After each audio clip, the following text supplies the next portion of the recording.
Salam Tuhan bersamamu, semoga kasih karunia dan berkat Tuhan berlimpah atas hidup kita. Dan kita diberikan kesehatan dan kekuatan untuk menjalankan masa Prapaskah. Saudara-saudari, kita memasuki hari Minggu pekan yang keempat dalam masa Prapaskah, masa persiapan kita. Dan semoga persiapan yang sudah kita lalui, yang sudah kita jalani, akan terus memberikan kita kekuatan untuk tetap setia, menjalaninya, dan mengakhirinya. Dan hari ini, kita semua diundang untuk bersama-sama kembali merenungkan firman Tuhan yang akan kita dengar dari Injil Lukas, bab 15 ayat 1-3, dilanjutkan bab 15 ayat 11 sampai 32. Saya mengundang kita semua untuk mendengarkan firman Tuhan. Inilah Injil suci menurut Lukas. Para pemungut cukai dan orang-orang berdosa biasanya datang kepada Yesus untuk mendengarkan dia. Maka bersungut-sungutlah orang-orang Farisi dan ahli-ahli Taurat, katanya. Ia menerima orang-orang berdosa dan makan bersama-sama dengan mereka. Lalu ia mengatakan perumpamaan ini kepada mereka. Yesus berkata lagi, ada seorang mempunyai 2 anak laki-laki.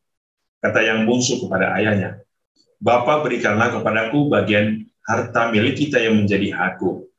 Lalu ayahnya membagi-bagikan harta kekayaan itu di antara mereka.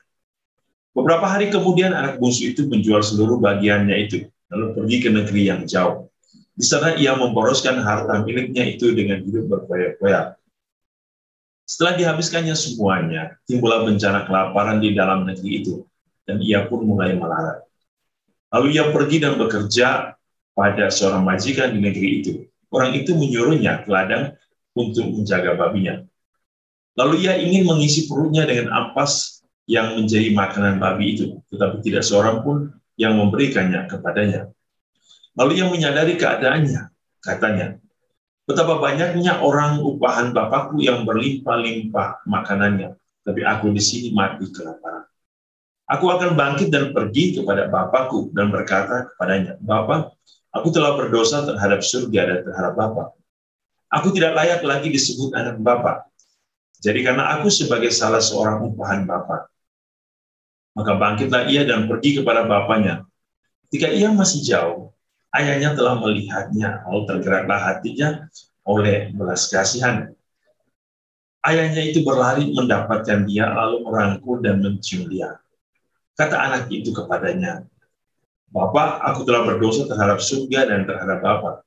Aku tidak layak lagi disebut anak Bapa. Tapi ayah itu berkata kepada hamba-hambanya, lekaslah bawa kemari jubah yang terbaik. Pakaikanlah itu kepadanya dan kenakanlah cincin pada jarinya dan sepatu pada kakinya. Dan ambillah anak lembu tambun itu. Sembililah dia dan marilah kita makan dan bersuka cita. Sebab anakku ini telah mati dan menjadi hidup kembali. Ia telah hilang dan didapat kembali. Maka mulailah mereka bersukaria. Tetapi anaknya yang sulung berada di ladang, dan ketika ia pulang dan dekat ke rumah, ia mendengar bunyi seruling dan nyanyian tari-tarian. Lalu ia memanggil salah seorang hamba dan bertanya kepadanya, apa arti semuanya itu? Jawab hamba itu, adikmu telah kembali dan ayahmu telah menyembelih anak lembu tambun, karena ia mendapatnya kembali dengan sehat. Maka marahlah anak sulung itu, dan ia tidak mau masuk. Lalu ayahnya keluar dan berbicara dengan dia. Tapi ia menjawab ayahnya, katanya, telah bertahun-tahun aku melayani Bapa dan belum pernah aku melanggar perintah Bapa. Tetapi kepadaku belum pernah Bapa memberikan seekor anak kambing untuk bersuka cita dengan sahabat-sahabatku. Dan baru saja datang anak Bapa yang telah memboroskan harta kekayaan Bapa bersama-sama dengan pelacur-pelacur. Maka Bapa menyembelih anak lembu tambun itu untuk dia. Kata ayahnya kepadanya, anakku, engkau selalu bersama-sama dengan aku, dan segala kepunyaanku adalah kepunyaanmu. Kita patut bersuka cita dan bergembira, karena adikmu telah mati dan menjadi hidup kembali. Ia telah hilang dan didapat kembali. Demikianlah sabda Tuhan. Terpujilah Kristus. Saudara-saudari yang dikasihi Tuhan, menarik kita mendengar kisah tentang anak yang hilang. Ada 2 sisi permenungan yang akan menjadi bagian dari refleksi kita hari ini. Yang pertama, kita melihat dari sisi kemanusiaan. Yang kedua, nanti kita akan berbicara dari sisi kealahan. Pertama, kita berbicara dari sisi kemanusiaan yang nampak dalam perumpamaan anak yang hilang. Kita akan bertanya, siapakah yang hilang? Mungkin ada yang sepakat menjawab anak yang bungsu. Dalam bagiku, dalam refleksi, saya melihat bahwa sesungguhnya yang mengalami kehilangan adalah dua orang anak sulung dan anak bungsu. Hanya cara mereka itu beda. Jalan yang mereka lalui itu beda. Anak bungsu terlalu mengandalkan harta. Terlalu mengandalkan harta yang baginya seolah-olah bahwa harta yang banyak, harta dunia itu bisa memberikan dia kepuasan, kenikmatan, kebahagiaan. Tetapi ternyata harta dunia tidak menjamin. Apa yang membuat harta dunia tidak menjamin? Karena harta dunia tidak kekal. Dia akan hilang. Dan ketika harta dunia hilang, manusia akan mengalami kehancuran, kemiskinan, kemelaratan. Dan itu yang kita dengar hari ini. Gambaran kelaparan, gambaran kehancuran, gambaran makanan babi yang busuk adalah gambaran dosa. Ketika manusia terlalu mengandalkan harta dunia, ia masuk ke dalam lumpur yang menghancurkan, yang tidak layak, yaitu dosa. Dan itulah anak yang bungsu. Lalu, mengapa saya mengatakan anak yang sulung juga mengalami kehilangan? Mungkin dalam satu sisi ia mengalami satu kehilangan cinta kasih. Ia mengalami kehilangan pengertian. Ia mengalami suatu motivasi. Mengapa? Dalam Injil mengatakan, anak itu sangat marah. Mengapa ia harus marah? Hanya karena pesta? Hanya karena anak bungsu pulang? Ataupun mungkin ia merasa bahwa dirinya sudah dirongrong oleh anak bungsu. Mungkin hartanya akan kembali diambil oleh anak bungsu.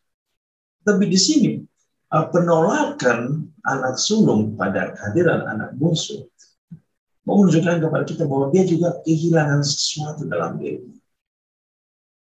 Rasa benci, rasa marah muncul. Padahal itu adalah adiknya. Ini menunjukkan kepada kita bahwa ada satu pelajaran. Terlepas bagaimana seseorang itu salah dan berdosa, kita diundang untuk menerima seorang pendosa. Kita diundang untuk mengampuni seorang pendosa. Kita diundang untuk merangkul orang pendosa. Santo Agustinus mengatakan, love the sinners, but hate the sin.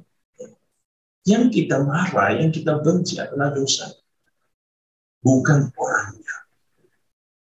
Itu hal yang penting kalau kita melihat dari sisi kemanusiaan dalam cerita hari ini. Lalu bagaimana kita melihat dalam sisi kealahan? Kalau kita melihat dalam sisi kealahan ini sangat luar biasa. Bapa mengambil inisiatif untuk menyelamatkan manusia. Kita bisa melihat hari ini cerita. Ketika Bapa melihat anaknya yang hilang, yang pergi, yang berdosa, yang hancur, Bapa mengambil inisiatif berlari lebih cepat, merangkul dia, memeluk dia, mencintai dia, menyayangi dia. Itulah Bapa kita di surga. Ia lebih dahulu mengambil inisiatif untuk menyelamatkan manusia dengan mengutus putranya Yesus Kristus. Dan apakah ketika manusia datang kembali kepada Bapa, Allah akan menghukum secara tidak adil? Tidak. Kisah hari ini menunjukkan ketika manusia dalam kesadarannya kembali kepada Bapa dan surga, maka Allah dengan sukacita menerima. Dan kita bisa melihat bagaimana cara Allah menerima sukacita para pendosa kembali kepada Ia merangkum, Ia memeluk, Ia mengasihi, Ia mencintai, Ia menyayangi, Ia memberikan ketenangan, keteduhan, dan Ia memberikan yang terbaik. Pakaian yang terbaik, jubah yang terbaik, makanan terbaik, pesta yang terbaik, cincin yang terbaik. Intinya bahwa Allah memberikan, mengenakan sesuatu yang terbaik bagi seorang pendosa yang kembali kepada. Lalu dari peristiwa apa yang mau kita petik? Pertama, kita harus diingatkan bahwa harta dunia tidak ada yang kekal, semuanya akan hilang. Harta dunia kalau salah digunakan akan menghancurkan kita. Harta dunia adalah sarana supaya kita menjadi dekat dengan Bapa, bukan supaya kita mencari kenikmatan pribadi yang akhirnya menyesatkan. Dan pada titik penyesatan itu kita dituntut, yaitu kesadaran. Seperti anak bungsu yang menyadari ketika ia sudah hancur, yang makan makanan yang busuk, makanan bahkan dia kelaparan. Di situ adalah kesadaran. Ketika seorang berdosa dan jatuh, ia harus mempunyai sikap yang sama, kesadaran. Kesadaran untuk kembali kepada Bapa itu yang penting. Seperti anak yang bungsu. Kesadaran untuk kembali kepada Bapa. Kesadaran untuk kembali menikmati cinta Bapa. Kesadaran untuk kembali dekat dan bersama dengan Bapa. Itulah inti dari pertobatan. Saudara-saudara, kita mungkin anak sulung yang juga sering marah, yang kadang-kadang kita hanya menjalankan sesuatu oleh karena aturan tapi tanpa dasar cinta. Kadang-kadang kita melaksanakan sesuatu hanya supaya asal Bapa senang, bukan supaya ada satu cinta yang bertumbuh dalam diri. Atau mungkin kita anak bungsu yang terlalu berfoya-foya, yang tidak punya waktu untuk Tuhan. Kita hanya punya waktu untuk dunia. Lalu ketika kita sudah jatuh, kita sudah melarat, lalu kita mulai menyalahkan Tuhan, seolah-olah Tuhan yang membuat kita susah. Tuhan yang membuat kita sulit. Padahal kita sendiri yang membuat hidup kita menjadi susah dan tidak benar. Saudara-saudara, mari kita perbaharui diri kita. Dengan kesadaran penuh kita ingin kembali kepada Bapa. Kita membiarkan Bapa merangkul kita, mencium kita, memberikan kehangatan, kenyamanan, kebahagiaan sejati. Semoga Tuhan Yesus hari ini menguruskan kita, memberkati kita, melindungi kita, dan menuntun kita untuk kembali ke jalan yang benar. Jalan Bapa, jalan kehidupan. Tuhan Yesus memberkati kita dengan berkat-Nya yang baik. Dalam nama Bapa dan Putra dan Roh Kudus. Amin.